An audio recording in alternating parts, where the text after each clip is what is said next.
Breaking news చూస్తున్నాం. 2 ఏళ్ల క్రితం ప్రపంచ దేశాలను గడగడ వణికించిన కరోనా మహమ్మారి నుంచి బయటపడి ఇప్పుడిప్పుడే కోలుకుంటున్న తెలుగు ప్రజలను మరో కొత్త వైరస్ కంటి మీద కొనుకు లేకుండా చేస్తోంది. నెల్లూరు జిల్లాలో బర్డ్ ఫ్లూ కలకలం రేపుతోంది. వైరస్ కారణంగా జిల్లాలోని పొదలకూరు, కోవూరు మండలాల్లో భారీగా కోళ్లు మృత్యువాత పడుతున్నట్లు సమాచారం. దీంతో వెంటనే అప్రమత్తమైన జిల్లా అధికార యంత్రాంగం కోళ్ల శాంపిల్స్ ను భోపాల్ ల్యాబ్ కు పంపించారు.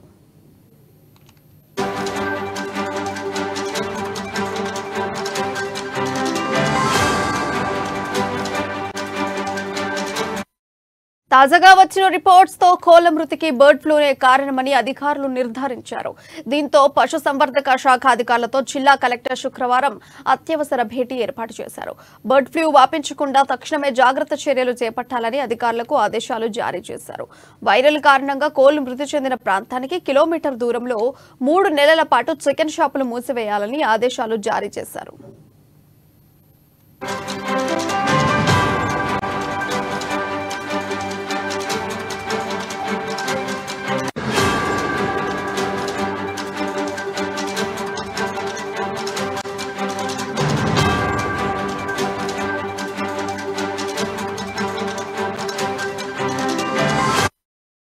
బ్రేకింగ్ న్యూస్ చూస్తున్నాం. 2 ఏళ్ల క్రితం ప్రపంచ దేశాలను వణికించిన కరోనా మహమ్మారి నుంచి బయటపడి ఇప్పుడిప్పుడే కోలుకుంటున్న తెలుగు ప్రజలను మరో కొత్త వైరస్ కంటి మీద కునికే లేకుండా చేస్తోంది. నెల్లూరు జిల్లాలో బర్డ్ ఫ్లూ కలకలం రేపుతోంది. వైరస్ కారణంగా జిల్లాలోని పొదలకూరు, కోవూరు మండలాల్లో భారీగా కోళ్లు మృత్యువాత పడుతున్నట్లు సమాచారం. దీంతో వెంటనే అప్రమత్తమైన జిల్లా అధికార యంత్రాంగం కోళ్ల శాంపిల్స్ ను భోపాల్ ల్యాబ్ కు పంపించారు. ఇక తాజాగా వచ్చిన రిపోర్ట్స్ తో కోళ్ల మృతికి బర్డ్ ఫ్లూనే కారణమని అధికారులు నిర్ధారించారు. దీంతో పశుసంవర్ధక శాఖ అధికారులతో జిల్లా కలెక్టర్ శుక్రవారం అత్యవసర భేటీ ఏర్పాటు చేశారు. బర్డ్ ఫ్లూ వ్యాపించకుండా తక్షణమే జాగ్రత్త చర్యలు చేపట్టాలని అధికారులకు ఆదేశాలు జారీ చేశారు. వైరల్ కారణంగా కోళ్లు మృతి చెందిన ప్రాంతానికి కిలోమీటర్ దూరంలో 3 నెలల పాటు చికెన్ షాపులు మూసివేయాలని ఆదేశాలు జారీ చేశారు.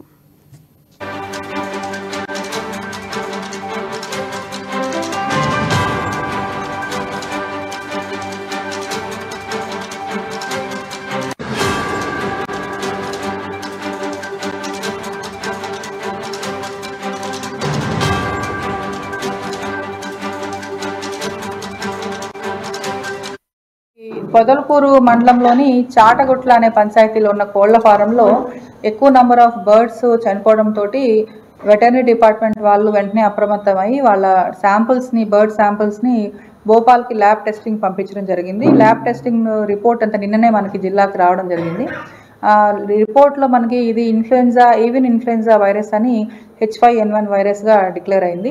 వెంటనే కలెక్టర్ గారు నిన్న అత్యవసర సమావేశం పెట్టారు. దీంట్లో ఆల్ డిపార్ట్మెంట్స్, ముఖ్యంగా మనకి veterinary, health, Panchayat Raju and police department, forest department అందరితోటి కోఆర్డినేషన్ మీటింగ్ పెట్టారు కలెక్టర్ గారు. పెట్టి నన్ను ఇక్కడ డిపిఓగా ఈ పొదలకూరు మండలానికి పంపించడం జరిగింది. ఈరోజు ఇమీడియట్గా ఈ పీపీఈ కిట్స్ తోటి పంచాయత్ రాజ్ డిపార్ట్మెంట్ నుంచి మనుషులు, అలాగే వెటర్నరీ వాళ్ళు కావాల్సిన ఇప్పుడు కెమికల్స్ కానివ్వండి, sodium hypochlorite solutions, sanitation material అంతా తీసుకొని వెంటనే మార్నింగ్ ఎర్లీగా వెళ్ళిపోయారండి. వెళ్ళిపోయేసి మొత్తం శానిటేషన్ వర్క్ జరుగుతోంది. ఇప్పుడు కూడాను సాయంత్రం లోపల అంతా క్లీన్ చేస్తారు. 2 ఫార్మ్స్ ఉన్నాయని చెప్పారు. 2 ఫార్మ్స్ కూడా శానిటేషన్ జరుగుతుంది.